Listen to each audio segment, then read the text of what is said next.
പ്രമുഖ IT വിദ്യാഭ്യാസ സ്ഥാപനമായ GTech കമ്പ്യൂട്ടർ എഡ്യൂക്കേഷൻ കാഞ്ഞങ്ങാട്ട് ഉദ്യോഗാർത്ഥികൾക്കായി സൗജന്യ തൊഴിൽമേള സംഘടിപ്പിച്ചു. 19ഓളം കമ്പനികളും 500ഓളം യുവതി യുവാക്കളും മേളയിൽ പങ്കെടുത്തു. അഭ്യസ്തവിദ്യരായ യുവതി യുവാക്കൾക്ക് മുന്നിൽ 300ലധികം തൊഴിലവസരങ്ങളുടെ വാതായനങ്ങൾ തുറന്നു നൽകിക്കൊണ്ടാണ് പ്രമുഖ IT വിദ്യാഭ്യാസ സ്ഥാപനമായ GTech കമ്പ്യൂട്ടർ എഡ്യൂക്കേഷൻ കാഞ്ഞങ്ങാട്ട് സൗജന്യ തൊഴിൽമേള സംഘടിപ്പിച്ചത്. GTech സെന്ററിൽ വെച്ച് തന്നെ നടത്തിയ ജോബ് ഫെയറിൽ 19 കമ്പനികളും 500ഓളം ഉദ്യോഗാർത്ഥികളും പങ്കെടുത്തു. Kanhangad block panchayat president MK Vijayan തൊഴിൽമേള ഉദ്ഘാടനം ചെയ്തു. നമ്മുടെ ബ്ലോക്ക് പഞ്ചായത്ത് കഴിഞ്ഞ 2 തവണകളായിട്ട് ജോബ് ഫെസ്റ്റിവൽ നടത്തിയിട്ടുണ്ട്.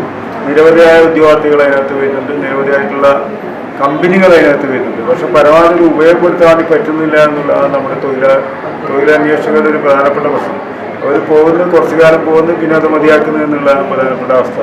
അപ്പോൾ അത് മാറ്റിയെടുക്കാം. നമ്മളൊരു ഇതിനു വേണ്ടി എന്തായാലും ഒരു നല്ല തയ്യാറെടുപ്പ് എന്തായാലും നടക്കും. അതോടൊപ്പം തന്നെ ഒരു തൊഴിൽ എന്നുള്ളത് പ്രധാനപ്പെട്ട കാര്യമാണ്. അപ്പോൾ അതിനകത്ത് പോയി പെട്ടെന്ന് മതിയാക്കി വരുന്ന അവസ്ഥ മാറ്റിയെടുക്കാൻ വേണ്ടി കഴിയണം. അതിനകത്ത് കുറച്ചുകൂടി കാലം നിന്ന് അതിൻ്റെ പ്രവർത്തനങ്ങളെക്കുറിച്ച് പരിചയപ്പെട്ട് സ്ഥിരമായി അതിനകത്ത് തൊഴിലെടുക്കുന്ന അവസ്ഥ എന്തായാലും ഉണ്ടാക്കിയെടുക്കാൻ വേണ്ടി നമുക്ക് കഴിയണം. എന്തായാലും GTech ഇങ്ങനെ ഒരു പരിപാടി, ഇങ്ങനൊരു തൊഴിൽ അന്വേഷകർക്ക് വേണ്ടിയുള്ള ഒരു പ്രധാനപ്പെട്ട സഹായമാണ് ഇപ്പോൾ നടത്തിയിട്ടുള്ളത്. എന്തായാലും അഭിനന്ദനമാണ്. അതോടൊപ്പം തന്നെ കുറേയധികം ആളുകൾ ഇതിനകത്ത് അന്വേഷകരായി വരട്ടെ എന്നാണ് ഈ അവസരത്തിൽ പറയാനുള്ളത്. ചടങ്ങിൽ GTech managing director D Ramesh അധ്യക്ഷനായി. സുനീഷ് കുമാർ സ്വാഗതം പറഞ്ഞു.